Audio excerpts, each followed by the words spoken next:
Hi friends, ತುಂಬ urgent ಇದೆ. ತಿಂಡಿ ಮಾಡೋಕ್ಕೇನು ಆಗ್ತಿಲ್ಲ ಅನ್ನುವಾಗ ಫಾಸ್ಟಾಗಿ ಒಂದು ಟಿಫಿನ್ ಮಾಡ್ತಾಯಿದ್ದೀನಿ.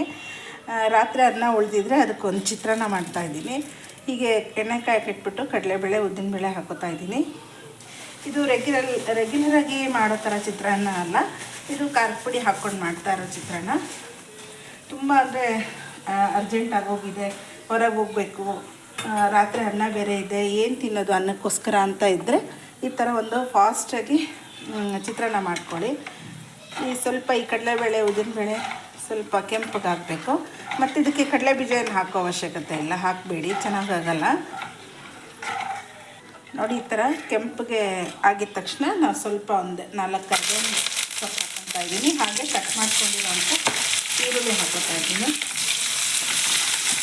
ತುಂಬ ಫಾಸ್ಟಾಗಿ ಆಗುತ್ತೆ. ಆಮೇಲೆ ಕಡಿಮೆ ಐಟಮ್ ಕೂಡ ಬೇಕಾಗುತ್ತೆ, ಯಾವುದು ತುಂಬ ಹೆಚ್ಚಿನ ಐಟಮ್ ಏನು ಬೇಕಾಗಲ್ಲ, ಚೆನ್ನಾಗಿರುತ್ತೆ ತಿನ್ನೋಕ್ಕೋಸ್ಕರ.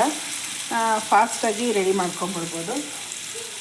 ಇದಕ್ಕೆ ಸ್ವಲ್ಪ ನಾನು ಅರಿಶಿನ ಪುಡಿ ಹಾಕ್ಕೊತಾ ಇದ್ದೀನಿ, ಹಾಗೆ ಉಪ್ಪು ಹಾಕೋತಾ ಇದ್ದೀನಿ. ಇದಕ್ಕೆ ಖಾರದ ಪುಡಿ ಹಾಕೋದ್ರಿಂದ ನಾನು ಹಸಿಮೆಣಸಿನ್ಕಾಯನ್ನು ಯೂಸ್ ಮಾಡಲ್ಲ. ಈರುಳ್ಳಿ ಬೆಂದಿದೆ ಅನ್ನುವಾಗ ಸ್ವಲ್ಪ ಖಾರದ ಪುಡಿ ಹಾಕ್ಕೊಳ್ಳಿ. ಇದನ್ನ ಹೆಚ್ಚು ಬ್ಯಾಚುಲರ್ಗಳು ಮಾಡಿಕೊಂಡ್ರೆ ಚೆನ್ನಾಗಿರುತ್ತೆ. ಪಾಪ ಅವರಿಗೆ ಅರ್ಜೆಂಟಿಗೆ ಏನಾದ್ರು ಒಂದು ಮಾಡ್ಕೊಂಡು ತಿಂದರೆ ಸಾಕು ಅನ್ನೋ ಥರ. ತುಂಬ ಹೊತ್ತು ಬೇಯಬೇಕು ಅಂತೇನಿಲ್ಲ. ಆಫ್ ಮಾಡ್ಕೊತಾ ಇದ್ದೀನಿ ಗ್ಯಾಸು. ನೋಡಿ, ಇದು ಚಿತ್ರಾನ್ನದ ಗೊಜ್ಜು ರೆಡಿಯಾಗಿ ಹೋಯಿತು. ಅನ್ನಕ್ಕೆ ಕಲಿಸ್ಕೋಬೇಕಷ್ಟೇ. ಈಗ ನಾನಿಲ್ಲಿ ಅನ್ನ ಮಾಡಿಟ್ಕೊಂಡಿದ್ದೀನಿ, ಅನ್ನಕ್ಕೆ ಕಲಿಸ್ಕೊತಾ ಇದ್ದೀನಿ. ಅನ್ನ ಇದು ರಾತ್ರಿ ಮಾಡಿದ್ದು, ಯಾರು ಊಟ ಮಾಡಲೇ ಇಲ್ಲ ರಾತ್ರಿ ನಾವು. ಹೀಗಾಗಿ ಇದೆ ಅನ್ನಕ್ಕೆ ನಾನು ಚಿತ್ರಾನ್ನ ಮಾಡ್ಕೊತಾ ಇದ್ದೀನಿ. ನೋಡಿ, ಕಲಸಿ ರೆಡಿ ಮಾಡ್ಕೊಂಡಿದ್ದೀನಿ. ಇದು ರಾತ್ರಿ ಅನ್ನ ಆಗಿರೋದ್ರಿಂದ ಸ್ವಲ್ಪ ನಾನು ಬಿಸಿ ಮಾಡೋಕ್ಕೆ ಇಟ್ಕೊಂಡಿದ್ದೀನಿ. ಒಂದು ಅರ್ಧ ನಿಂಬೆ ಹಣ್ಣು ಇಟ್ಕೊತಾ ಇದ್ದೀನಿ. ಯಾವಾಗಲೂ ಚಿತ್ರಾನ್ನ ರೆಗ್ಯುಲರಾಗಿ ಮಾಡುವಾಗ ಈ ನಿಂಬೆಹಣ್ಣ ಗೊಜ್ಜಿಗೆ ಹಾಕ್ಕೋಬೇಡಿ, ಚೆನ್ನಾಗಾಗಲ್ಲ. ಈ ಥರ ಅನ್ನದ ಮೇಲೆ ಹಿಂಡ್ಕೊಳ್ಳಿ, ಚೆನ್ನಾಗಿರುತ್ತೆ. ಇದಕ್ಕೆ ಸ್ವಲ್ಪ ಸಣ್ಣದಾಗಿ ಕಟ್ ಮಾಡ್ಕೊಂಡಿರೋ ಕೊತ್ತಂಬರಿ ಸೊಪ್ಪು ಹಾಕ್ಕೊತಾ ಇದ್ದೀನಿ. ಬಿಸಿ ಅನ್ನ ಮಾಡಿದ್ರೆ ಹಾಗೆ ಡೈರೆಕ್ಟಾಗಿ ಕಲಿಸ್ಕೊಬೋದು. ರಾತ್ರಿ ಅನ್ನ ಮಧ್ಯಾಹ್ನದ ಅನ್ನ ಉಳಿದಿತ್ತು ಅಂತಂದರೆ ಈ ಥರ ಸ್ವಲ್ಪ ಬಿಸಿ ಮಾಡ್ಕೊಳ್ಳಿ.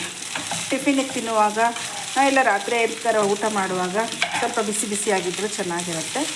ಆರಿದ್ದನ್ನು ತಿನ್ನೋಕ್ಕೆ ಒಂದು ಸ್ವಲ್ಪ ಇದು ಬೇಜಾರಾಗುತ್ತಲ್ಲ, ಸ್ವಲ್ಪ ಬಿಸಿ ಮಾಡಿಕೊಂಡು ಸರ್ವ್ ಮಾಡ್ಕೊಳ್ಳಿ.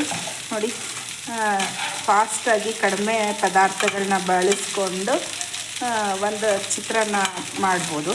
ಇದಕ್ಕೆ ನಮ್ಮ ಮನೇಲೆಲ್ಲ ರೆಡ್ ಕಲರ್ ಇರೋದ್ರಿಂದ ಕೆಂಪು ಚಿತ್ರಾನ್ನ ಅಂತೇಳಿ ಕರೀತಾರೆ ಮಕ್ಕಳು. ಇದಕ್ಕೆ ಖಾರದ ಪುಡಿ ಚಿತ್ರಾನ್ನ ಅಂತ ಹೇಳ್ಬೋದು. ತುಂಬ ಟೇಸ್ಟಾಗಿರುತ್ತೆ. ನೋಡಿ, ಈ ಥರ ಒಂದು ಸತಿ ಮಾಡಿ ಟ್ರೈ ಮಾಡಿ. Thank you.